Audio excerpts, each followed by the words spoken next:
Boss season 9లో second week elimination అయిన మనీష్ గారు మనతో పాటు ఉన్నారు. మనీష్ గారితో మాట్లాడదాం. హాయ్, ఎలా ఉన్నారు? బాగున్నాను, మీరు బాగున్నారా అండి? బాగున్నాను. యాక్చువల్లీ ఫోన్ ఈ సొసైటీకి దూరంగా బిగ్ బాస్లో ఉండటం ఎలా అనిపించింది ఫస్ట్? నేను బేసికలీ ఫోన్ తక్కువ వాడతాను, సో నాకు పెద్ద ప్రాబ్లం లేకుండే. సొసైటీకి దూరంగా చాలా బాగుండే, టు బి హానెస్ట్. ఎందుకంటే ఏం వరీస్ లేవు, ఏం టెన్షన్స్ లేవు. సింపుల్ 15 days 15 members ఒక హౌస్లో ఉండడం ఎక్స్ట్రీమ్లీ డిఫరెంట్ ఎక్స్పీరియన్స్. సో అదైతే యాక్చువల్లీ చాలా నచ్చింది. ఇప్పటిదాకా ఫ్రెండ్స్ కూడా చెప్తుండారే బయటకు రాగానే మళ్ళీ అన్ని లొల్లు పంచాయతీలు ఇష్యూలు అన్నీ వచ్చేస్తున్నాయి, వర్క్ ఇష్యూస్, ఫ్యామిలీవి ఇవన్నీ వస్తున్నాయి. కాబట్టి ఇంట్లో ఉంటేనే కొంచెం మంచిగా అనిపించింది. So I liked it. అంటే చాలా మంది కామన్ పీపుల్స్ బిగ్ బాస్కి వెళ్ళాలనుకుంటారు కదా, సో వెళ్ళాలి అనుకునే వాళ్ళకి ఏం చెప్తారు?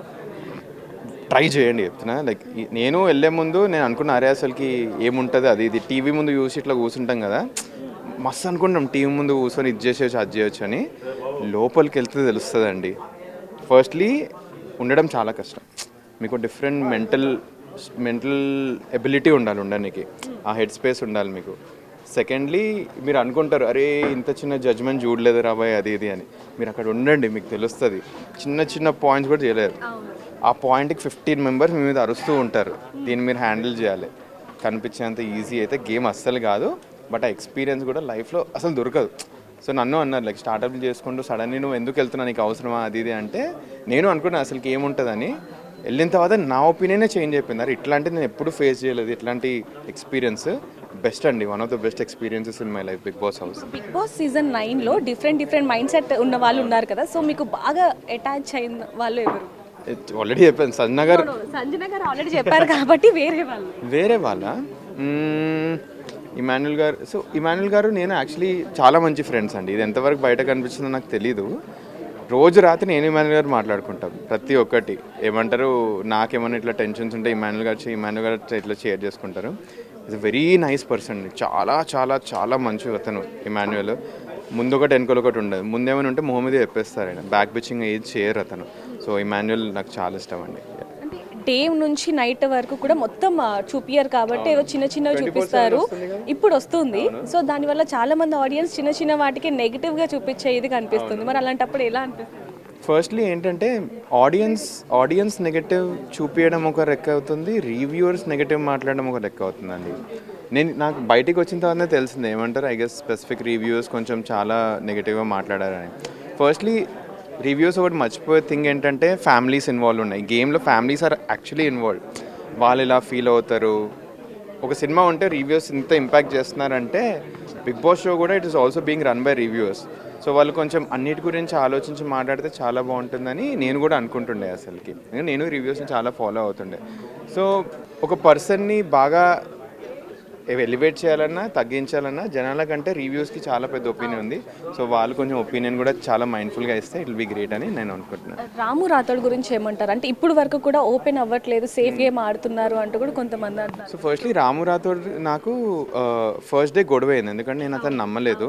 తర్వాత నేనే ఇది వచ్చిందో లేదో తెలియదు నాకు. నేనే అతని దగ్గరికి వెళ్ళి నాకు ఫస్ట్ 2 days ఎవరు నమ్మలేం కదా, గొడవ అయిపోయింది.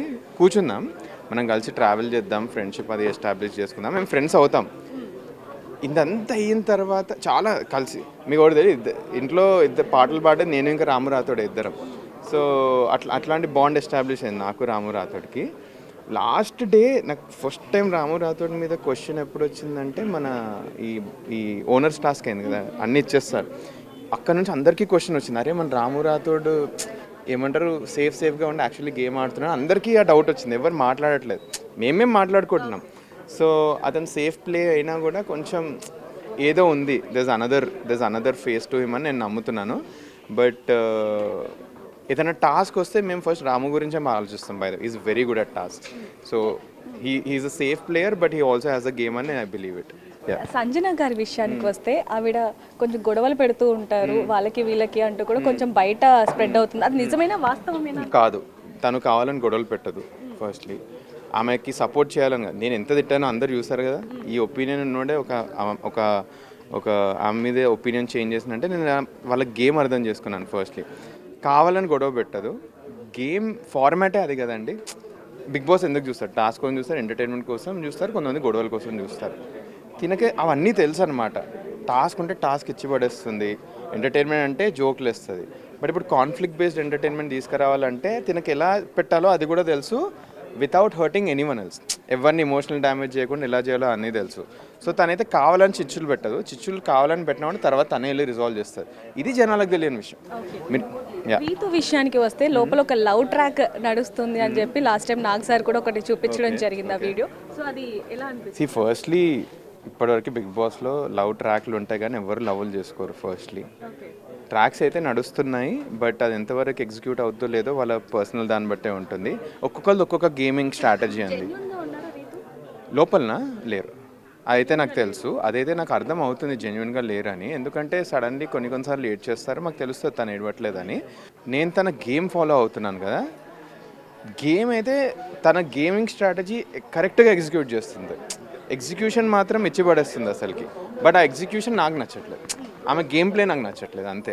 సో హరిత హరీష్ గారి విషయానికి వస్తే ఫుడ్ మానేయడం జరిగింది, ఏడ్చారు. మీరు కూడా ఎమోషనల్గా బాగా, అంటే బిగ్ బాస్లోకి వెళ్తే ఎమోషనల్స్ అన్నీ కూడా బయటకు వస్తాయనేది నేను అనుకున్నాను. ఇవన్నీ కాను పనులు అనుకున్నాము, 100% బయటకు వస్తాయండి. ఎందుకంటే మీరే సింపుల్ ఒక ఫోర్ డోర్స్లో ఈ హోటల్ ఈ రూమ్లో కూర్చొని ఉండండి ఒక 15 డేస్కి, మీ ఎమోషన్లో బయటపడిపోతాయి.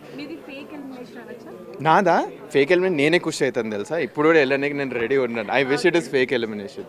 So yeah, thanks. సో చూస్తున్నారు కదా, మరి మనీష్ గారిది నిజంగానే ఫేక్ ఎలిమినేషన్ అని మీకు అనిపిస్తే కనుక కింద కామెంట్లో రాయండి. మరిన్ని వార్తల కోసం చూస్తూనే ఉండండి big TV. For more videos like this, subscribe Big TV channel.